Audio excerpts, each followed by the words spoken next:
बहुत समय पहले एक घने जंगल में एक शेर रहता था। शेर को एक बार लड़ाई में गहरी चोट लग गई। वह चल फिर नहीं पा रहा था। उसके साथ गीदड़, कौआ और भेड़िया भी रहते थे।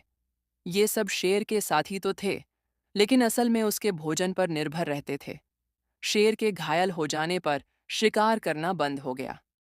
साथ ही जानवर भूख से परेशान होने लगे।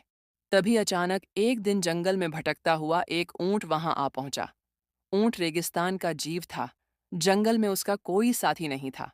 शेर और उसके साथियों ने ऊंट को पकड़ लिया, पर शेर ने कहा, यह हमारी शरण में आया है, इसलिए इसे कोई हानि नहीं पहुंचाएगा। ऊंट निडर होकर शेर के पास रहने लगा। धीरे धीरे वह भी उनका मित्र बन गया। लेकिन समय बीतने पर शेर की हालत और बिगड़ने लगी। भोजन न मिलने से सबका बुरा हाल हो गया। गीदड़, कौवा और भेड़िया आपस में सोचने लगे, अगर ऊंट को ही शिकार बना लें तो सबकी भूख मिट जाएगी। उन्होंने शेर को समझाया, महाराज, अगर हम सब आपकी सेवा में प्राण दे दें तो आपको भोजन मिल सकता है। सबसे पहले कौवा बोला, महाराज, मुझे खा लीजिए। फिर भेड़िया और गीदड़ ने भी यही कहा। शेर ने सबका प्रस्ताव ठुकरा दिया। आखिरकार ऊंट भी बोला, महाराज, यदि आपकी जान बचाने के लिए मुझे अपना जीवन देना पड़े तो मैं तैयार हूं।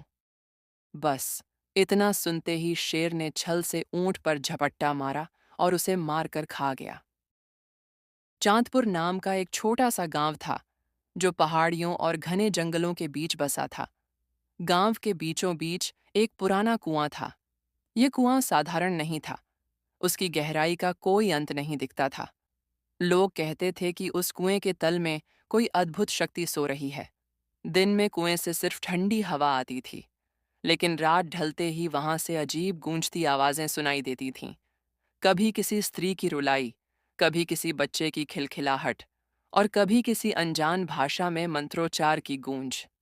गांव वाले उसे रहस्य का कुआं कहते थे। कहा जाता था कि उस कुएं को छूने की हिम्मत जिसने भी की, वह कभी वापस नहीं लौटा। कुछ का मानना था कि कुएं के तल में एक अनमोल खजाना है, और कुछ का कहना था कि वहां भटकी आत्माओं का डेरा है। गांव में रहता था गोपाल, एक गरीब चरवाहा। उसका सपना था कि कभी उसकी अपनी जमीन और अपने ढेर सारे मवेशी हों, लेकिन गरीबी ने उसके सपनों को हमेशा दबा दिया। गोपाल का एक दोस्त था, हरिदास। वह हमेशा जल्दी अमीर बनने की बातें करता रहता था।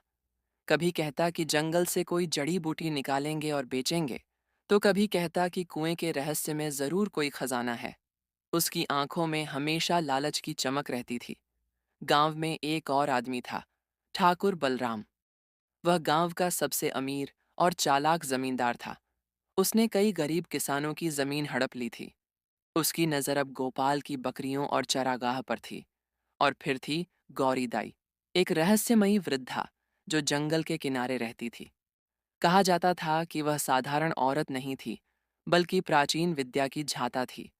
लोग उससे डरते भी थे और जरूरत पड़ने पर उसके पास भागते भी थे। एक दिन हरिदास ने गोपाल से कहा, भाई, सुना है ना कि कुएं के तल में सोने चांदी के गहनों से भरा संदूक है। मेरे पास एक पुराना नक्शा है जो मैंने अपने बाबा के बक्से से पाया।